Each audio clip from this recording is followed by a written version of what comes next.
நீதிமன்றத்துல என்ன விசாரணை என்று விசாரித்து ஏப்ரல் 20ஆம் தேதி முதற்கட்ட விசாரணை தொடங்கி நீதிமன்றம் தீர்ப்பு வழங்கும். நீதிமன்றத்தில் வாத பிரதிவாதங்கள் இருதரப்பு வைக்கப்படும். அது நீதிமன்ற முடிவுக்கு நீதிமன்ற தீர்ப்பு நம்ம போகவே இல்லை, போகவும் கூடாது.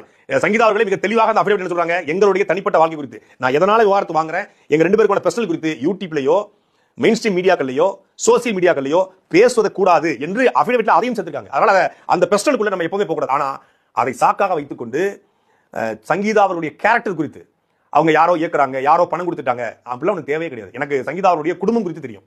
ஈழத்தமிழர்கள் எத்தனையோ உறவினர்கள் நம்ம சொல்லியிருக்காங்க. யாழ்ப்பாணத்தில் மிகப்பெரிய குடும்பம், லண்டன்ல நல்ல செட்டிலான குடும்பம், பணத்திலையும் பொருளாதாரத்திலையும் வசதி வாய்ப்பிலையும் அந்தஸ்திலையும் சாதாரண குடும்பம் கிடையாது, பெரிய குடும்பம் தான். அவங்களுக்கு பண தேவையும் பெரிய தேவையெல்லாம் கிடையாது. அவங்க வாழ்றதுக்கான பண தேவை அவங்களுக்கு இருக்கு. அந்த குடும்பம் அவங்க அண்ணன் தம்பி எல்லாம் பாத்துக்குவாங்க. அவ்வளவு வசதியான குடும்பம் தான். அப்ப அவங்களுக்கு பணத்தை வாங்கிட்டு விஜய்க்கு எதிராக நிக்கணும் அப்படின்னு அவசியம் கிடையாது.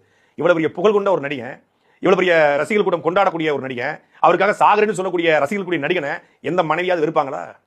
எந்த மனைவியாவது அவருக்கு எதிராக நிற்பாங்களா?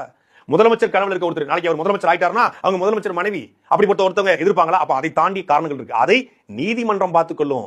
தீர்ப்புகளை சமூக வலைதளங்களில் உட்கார்ந்து கொண்டு விஜய்க்கு எதிராகவோ இல்லை சங்கீதாவுக்கு எதிராகவோ எழுதுவது வன்மத்துடைய உச்சம், அயோக்கியத்தனத்துடைய உச்சம். இதை சாக்கா வச்சுக்கிட்டு சங்கீதாவுடைய கேரக்டரை எவனாவது அசாசினேட் பண்ண நினைச்சா, சங்கீதாவுடைய குணாதிசயங்களை கேரக்டரை அதை அசாசினேட் பண்ண நினைச்சா அதுக்கப்புறம் பார்த்துட்டு பொறுத்துட்டு கடந்து போக முடியாது. இறங்கி அடிக்க வேண்டிய தேவை ஏற்படும். இப்போது மரியாதை கருதி கண்ணியம் கருதி ஒருத்தருடைய தனிப்பட்ட வாழ்க்கையை பேசக்கூடாது, மிக கண்ணியமாக இந்த விஷயத்தை அணுக நாங்க நினைக்கிறோம். ஆனா சங்கீதாவுடைய கேரக்டர் நீ மொத்தமா கேள்விக்குறியாக்கணும், இது கடைசி அம்ப எழுதிட்டாங்க, பணத்துக்கு விலை வாங்கிட்டாங்க. பின்னாடி ஏதோ ஒரு நிகழ்ச்சியில சங்கீதா அவர்கள் திமுக குடும்பத்தோட கனிமொழி பக்கத்துல நிக்கிறாங்க, ஸ்டாலின் நிக்கிறாங்க, ஒரு புகைப்படம் வெளி வந்துச்சு பாத்தீங்களா அப்படின்றாங்க. அப்போ 2010 இருந்து 2021 வரைக்கும் பல்வேறு காலங்கள்கிட்ட ஸ்டாலின் அவர்கள் கூட, கலைஞர் அவர்கள் கூட, கனிமொழி அவர்கள் கூட விஜய் போய் நின்றுக்காரு. அப்ப அவரையும் அந்த குடும்பம் தான் இயக்குன்னு சொல்லலாமா? அவரையும் பெண் டீம் தான் இயக்குது, அவரும் பணத்தை வாங்கிட்டு அரசியல் பண்ணான்னு சொல்லலாமா? ஒரு போட்டோ வச்சுட்டு எப்படி அவங்களால பேச முடியுது? முதல்ல வெக்கமா இல்ல உங்களுக்கு?